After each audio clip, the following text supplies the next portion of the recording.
आमच्या विधान परिषदेच्या उपसभापती डॉक्टर नीलम गोरेताई, महाराष्ट्र विधानसभेचे उपाध्यक्ष अण्णा बनसोडेजी, विधिमंडळातील आमचे सहकारी सुनीलजी शेळके, बापूसाहेब पठारे, शंकर मांडेकर, ज्ञानेश्वर खटके, बाबाजी काळे, विभागीय आयुक्त चंद्रकांत कुलकुरवार, जिल्हाधिकारी जितेंद्र नुडी, जिल्हा परिषदेचे सीओ गजानन पाटील, अतिरिक्त CEO Chandrakant Waghmare, deputy CEO Shrikant Khara, Shalini कडू प्रकल्प संचालक। तर प्रहार संघटनेचे कार्यकर्ते अजित पवारांच्या कार्यक्रमात प्रचंड आक्रमक झालेले आहेत। तिकडे बच्चू कडू गुरुकुंज मोजरीमध्ये अन्नत्याग आंदोलन करतायत, 7वा दिवस आहे त्यांच्या आंदोलनाचा। आणि इकडे पुण्यातल्या अजित पवारांच्या कार्यक्रमामध्ये प्रहारच्याच कार्यकर्त्यांनी प्रचंड गोंधळ घातलेला आहे।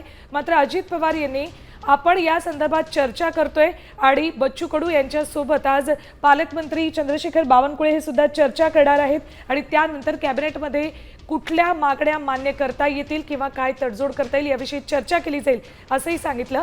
मात्र प्रहारचे कार्यकर्ते प्रचंड आक्रमक झालेले आहेत, जोरदार गोंधळ त्यांच्याकडून घातला जात होता। अखेर अजित पवारांनी पोलिसांना या कार्यकर्त्यांना बाहेर घेऊन जाण्यास सांगितलं। यात काही महिला कार्यकर्त्या सुद्धा प्रचंड आक्रमक झाल्या होत्या, त्यावेळेला त्यांनाही बाहेर नेण्यात आलेलं आहे। बच्चू कडूंच्या आंदोलनावरून कार्यक्रमामध्ये या सगळ्या कार्यकर्त्यांनी इथे जोरदार गोंधळ घातलेला आहे। कार्यक्रमस्थळावरून